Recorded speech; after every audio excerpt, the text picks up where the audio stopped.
Halo, halo, halo. Dengan Bang Saif di sini.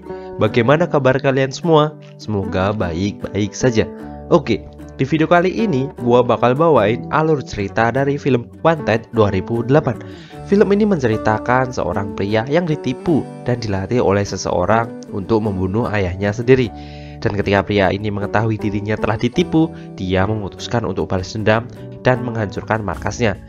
Tanpa berlama-lama, langsung saja kita menuju videonya.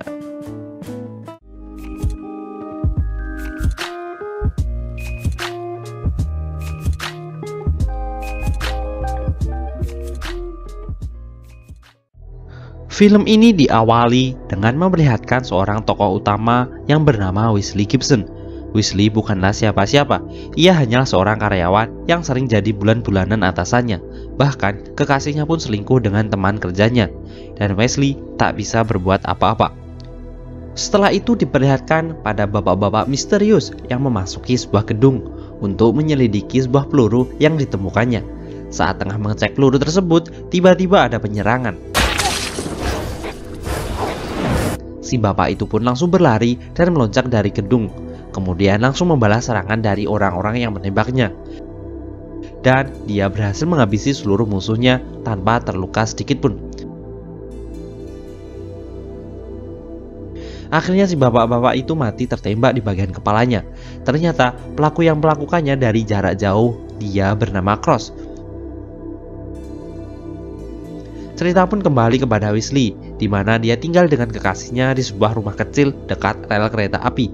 Suara bising dari kereta itu membuat pacar Willy sering memarahinya. Singkat cerita, malam pun tiba. Sehabis pulang dari kerja, Wesley mampir ke sebuah toko untuk membeli obat anti stres. Wesley terus diperhatikan oleh seseorang pria, yang ternyata itu adalah Cross. Lalu tiba-tiba Wesley bertemu dengan seorang wanita yang bernama Fox. Kemudian Fox sedikit bercerita kepada Wesley bahwa dirinya mengenali ayahnya. Ayahnya baru saja meninggal kemarin. Ayahnya adalah seorang pembunuh bayaran yang hebat. Kemudian wanita itu juga mengatakan bahwa pembunuh ayahmu ada di belakangmu. Seketika aksi tembak-tembakan pun terjadi antara Fox dengan seorang pria yang bernama Cross. Wesley merasa sangat ketakutan dan panik. Saat dirinya berada di tengah aksi tembak-tembakan itu, ia berlari keluar dari toko itu. Ternyata Fox dan Cross langsung ikut keluar juga.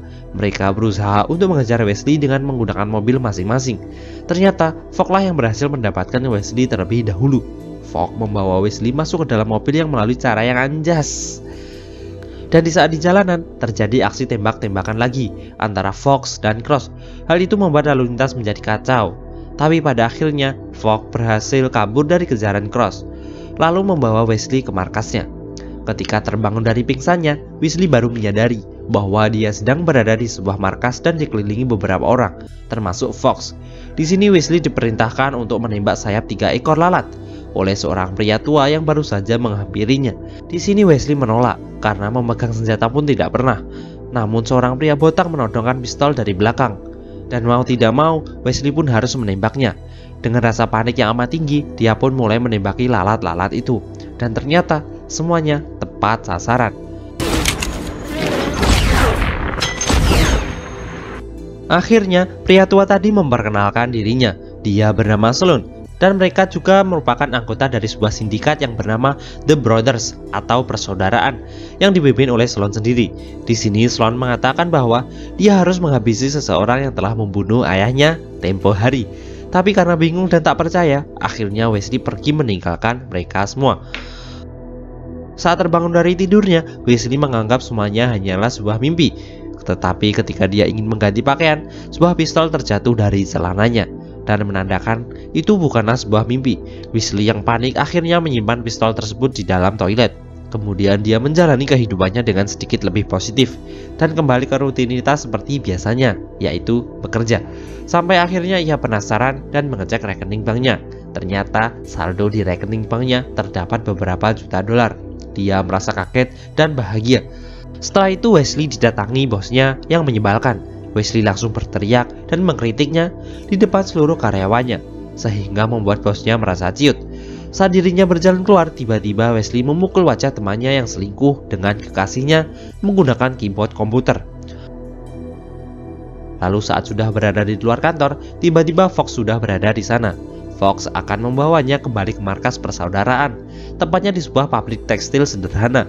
Di sana Wesley mendapatkan gembelengan yang sangat keras, hingga kini dia berada di ruang penyiksaan. Di sana tangan Wesley diikat di sebuah kursi, dan Wesley harus menjawab pertanyaan yang dilontarkan oleh Fox. Dan saat tidak dijawab dengan tepat, temannya terus memukul Wesley hingga pingsan. Tidak sampai di situ saja, saat Wesley terbangun dari pingsannya, dia sudah berada di tempat jagal bersama seorang pria yang gede dengan pisau di tangannya.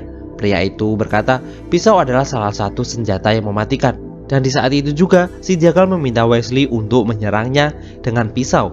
Di sini Wesley awalnya tidak mau, karena terpaksa Wesley pun menyerangnya. Namun ketika Wesley akan menikam pria itu, ternyata serangannya dengan mudah dipatahkan dan berakhir dengan ditancapkannya pisau tepat di tangannya Wesley. Hal itu membuat Wesley pingsan, dan ketika tersadar, dia berada di ruang pemulihan yang dapat memulihkan berbagai macam penyakit dalam hitungan jam. Setelah itu muncullah pria Rusia yang baik. Dia memberikan minuman kepada Wesley. Hari pun berlalu, Wesley terus dilatih. Sekarang Wesley berlatih menembak, dan yang paling penting, Wesley harus bisa membelokkan pelurunya. Dan yang terakhir, Wesley harus diuji adrenalinnya dengan cara berlari di atas kereta yang sedang berjalan cepat. Singkat cerita, ketika Wesley sudah menguasai semua ilmunya dan sudah menguasai ilmu bunuh-membunuh, dirinya mendapatkan tugas pertama dari Sloan untuk membunuh seseorang. Kemudian ia berhasil membunuhnya.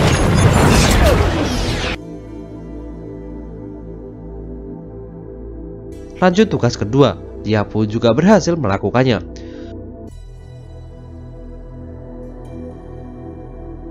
Lalu di sini diperlihatkan Wesley dengan Fox berkunjung ke rumah lamanya. Wesley ingin mengambil pistol yang dia tinggalkan di toiletnya dulu. Lalu saat di jalan, tiba-tiba Wesley melihat Cross dan langsung mengejarnya. Namun Wesley kehilangan jejaknya di sebuah gedung.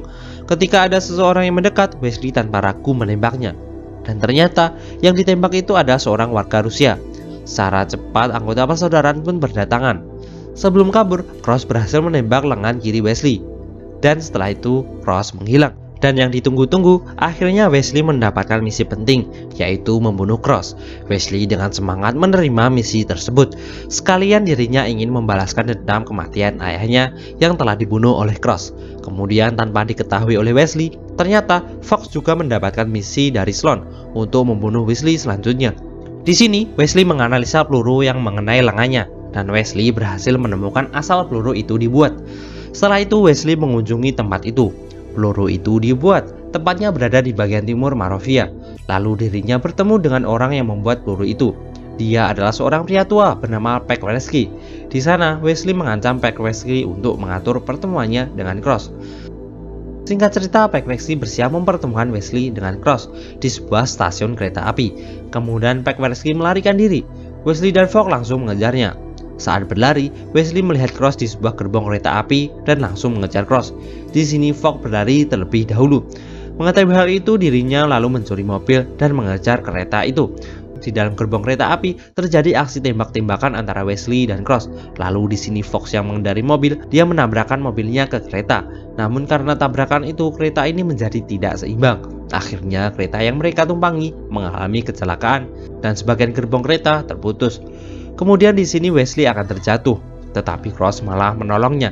Karena rasa benci yang amat dalam, Wesley menembak Cross. Di balik itu semua, Cross berhasil menyelamatkan Wesley. Di saat Cross sedang sekarat, dia berkata bahwa dirinya adalah ayahnya yang sebenarnya, dan semua yang dikatakan oleh Sloan dan para anggotanya adalah kebohongan. Karena Wesley belum percaya, dia bertanya kepada Fox yang ada di belakangnya, dan terjawab sudah. Fox membenarkan ucapan Cross. Fox mengatakan pada Wesley, "Kaulah yang satu-satunya orang yang tidak akan dibunuh oleh Cross." Ya karena Cross adalah ayah kandungnya sendiri, dan gak mungkinlah jika ayahnya membunuh putranya sendiri. Oke lanjut, setelah itu Wesley menembak puing-puing kaca kereta itu, hingga menyebabkan dia jatuh ke sungai bersama ayahnya. Ketika terbangun, Wesley sudah berada di samping rumahnya yang dulu. Ternyata di sana ada Pekwelski, dialah yang menyelamatkan Wesley. Dia menjelaskan keinginan Cross, yaitu keselamatan hidup putranya. Ayahmu tidak ingin kau bergabung dengan sindikat persaudaraan, dan ingin anaknya tetap hidup tenang. Di sini ketika Wesley mengambil jaket milik ayahnya, dia menemukan sebuah ruangan rahasia. Di situ terdapat semua rencana detail tentang senjata bom tikus yang pernah dikatakan oleh seorang pria Rusia. Setelah melakukan riset, akhirnya Wesley memutuskan untuk mengumpulkan ribuan tikus dan memasang bom di tubuhnya. Dan saatnya tiba. Di sini diperlihatkan Wesley pergi ke markas persaudaraan dengan mengendarai truk yang berisi ribuan tikus. Kemudian ia menghancurkan pintu masuknya. Di sana ia melepaskan semua ribuan tikus itu dan boom, pasukan tikus tersebar. Akhirnya pabrik tekstil itu sedikit demi sedikit hancur karena ledakan bom. Dengan emosi yang memuncak, Wesley lalu masuk ke dalam dan menyerang semua anggota persaudaraan hingga lawan-lawannya kalah. Kemudian Wesley memasuki sebuah perpustakaan. Di sana dia sudah dikepung oleh Fox dan kawan-kawannya. Wesley menjelaskan kepada mereka semua bahwa sebenarnya takdirlah yang ingin Sloan mati. Dia jadi target selanjutnya, tapi dia tidak menerima takdir itu. Akhirnya Sloan mulai membuat targetnya sendiri demi keuntungan pribadinya. Kemudian Sloan mengungkapkan bahwa semua nama anggota persaudaraan telah muncul di mesin tenun takdir. Sekarang Sloan memberikan dua pilihan, membunuh atau terbunuh oleh takdir. Namun karena Fox adalah satu-satunya yang patuh terhadap takdir, akhirnya dia memilih untuk mengakhiri hidup dengan menembakkan kepala mereka semua dengan menggunakan satu peluru yang berbelok. Tapi sebelum peluru itu mengenai dirinya, Fox melemparkan pistolnya ke arah Wesley. Setelah itu Fox mati. Lalu Wesley mencari Sloan yang ternyata dia kabur. Film ini diakhiri dengan seorang pria yang duduk di dalam kantor. Kemudian Sloan muncul dari belakang sambil menodongkan pistol. Lalu ketika orang itu berbalik badan, ternyata itu bukanlah Wesley, melainkan hanyalah sebuah jebakan dan dar, Sloan tertembak di kepalanya dari arah belakang. Ternyata yang melakukan penembakan itu adalah Wesley dari jarak yang sangat jauh dan tamat.